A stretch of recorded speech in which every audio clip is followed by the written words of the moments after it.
다음은 서범수 의원님 질의해 주시기 바랍니다. 예, 울산 울주군 출신 서범수 의원입니다. 우리 인권위원장님, 네네. 먼저 사진과 동영상 잠시 좀 보시죠. 네네. 예. 우리 인권위원장님, 이걸 보시면서 어떤 생각이 드십니까? 그 북쪽으로 가지 않으려고 발부동체는 우리 북한 어민을 우리 쪽에서는 북쪽으로 밀어내고 네네. 북쪽에서 받은 사람들은 또 끌고 가는 이 모습을 보시면서 예. 과연 대한민국 인권위원장으로서 어떤 생각이 드십니까? 예, 저 영상만으로 보더라도, 그 탈북어민 두 분이 자의에 반해서 강제로 송환됐다라고 하는 걸 누구나 다 알 수 있는 그런 장면이었다고 인권 생각을 침해가 합니다. 있다고 보시는 거죠. 예, 그렇게 보입니다. 그런데 왜 이걸 각하를 시켰습니까? 그 부분, 자, 한번 참, 봅시다. 잠시만. 표를 네. 한번 봐주시죠. 이게 19년, 다들 알다시피 19년 11월 2일 날 북한 두민이, 선언이 두민이 납포되고 11월 7일 날 송환을 했습니다. 그래서 그해 11월 11일 날 국감위원회에 진정 접수를 했습니다. 그런데 2020년 11월 23일 날 국가위원회에서 각하 결정을 했습니다. 첫 번째 각하 결정을 했습니다. 그 이유가 뭡니까, 우리 위원장님? 말씀을 하십시오. 저 첫 번째, 2020년도에 예. 그 최초의 각하 결정을 하고 거기에 의견 표명을 붙였던 결정을 그 이유가 뭡니까? 했다는 걸 각하, 알았는데요. 예, 예. 제가 결정문에 의하면 우리 국가인권위원회법 32조 제1항 7호에 의하면 사안의 내용이 국가인권위원회에서 심의하기에 적절하지 아니한 예, 내용이라는 이유로 각하를 한 것으로 예, 제가 위원장님. 그렇게 알고 예, 있습니다. 그 저희들이 파악하는 자료 제출을 각 기관에서 거부하고 피해자 조사가 불가능한 상황입니다. 네네. 그런데 이와 관련해서 2022년 3월 10일 서울행정법원 선고에서는 각하 결정이 위법이라고 선고를 했습니다. 그 이유가 단순 사실조사의 어려움이나 정치적 성격에 대한 판단 곤란을 이유로 진정을 각하하는 것은 특별한 사정이 없는 한 허용될 수 없다. 피해자의 의사를 확인할 수 없다는 것은 진정 사건을 각하할 사유에 해당되지 않는다. 2008년 어민 북송 사건에 대해서도 북송 이후 인권위 결정 사례가 있다. 이렇게 지금 각하한 게 위법이라고 행정법원에서 선고를 하고 또 2022년 11월 11일 날 고등법원에서도 똑같은 1심 판결을 인용을 했습니다.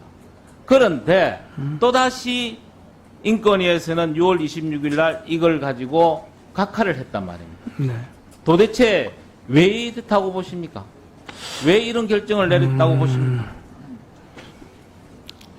그 법원에서 다뤄진 것은요. 예.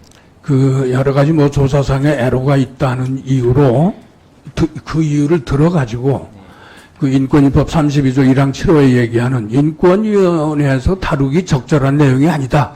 이런 조항을 원용해서 각하한 것이 과연 정당하냐 아니냐 하는 거를 사실 집중적으로 다뤘습니다. 예, 예.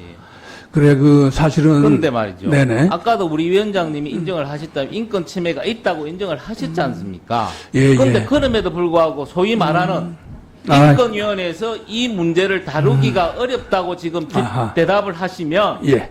인권위원회가 왜 있어야 됩니까? 자, 제가 지금 말씀드린 거는 일단은 2020년도에 1심 제일 첫 번째 원결정 그것의 취지를 말씀하시길래 제가 물었던 예, 것이고요. 예. 그다음에 이제 두 번째로 이 수사나 안건은 예를 들면 재판에 영향을 미치기 때문에 이거는 하면 안 된다는 이유를 말씀하시는 거죠. 최종적으로는 그 말씀을 그런데 이제 드려야 수사나 되고요. 재판과 인권위의 조사는 네. 중복하지 말라는 의미로 그렇게 된 거지. 예. 수사나 재판이 있다고 해서 반드시 인권위에서 이 부분을 각하를 시켜야 할 말이 아니지 않습니까? 수사와 재판과 별도로 정말 이 부분이 인권 침해가 있는지 없는지만 판단하는 결의계 인권위원회의 네네. 업무 아니겠습니까? 예, 왜 이걸 회피합니까? 회피한 게 아니고요. 자, 저희들이 사실 결정문을, 이제 막 송부해 드렸습니다. 그것을, 참조해 주시면, 그럼에도 불구하고 우리가 이번에 다시 각하한 이유를 거기에 소상하게 기재를 했는데요. 요지를 지금 말씀을 드리면, 이 사건의 피진정인이 9명이 됩니다. 그런데 지금 영상이라든지 이런 신문 보도를 보면 이 사건이 전반적으로 참 인권 침해의 결과를 낳은 거는 맞다.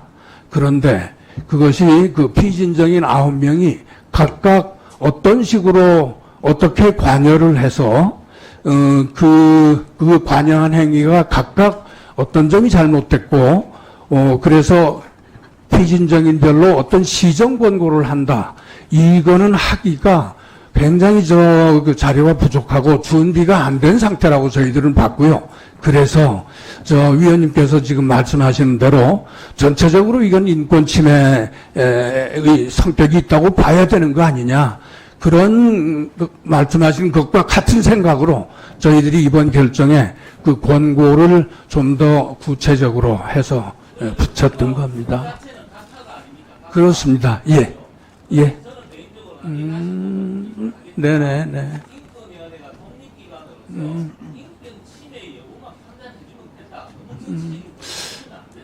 아, 예. 예, 예. 좀, 그 말씀은 전적으로 동의합니다.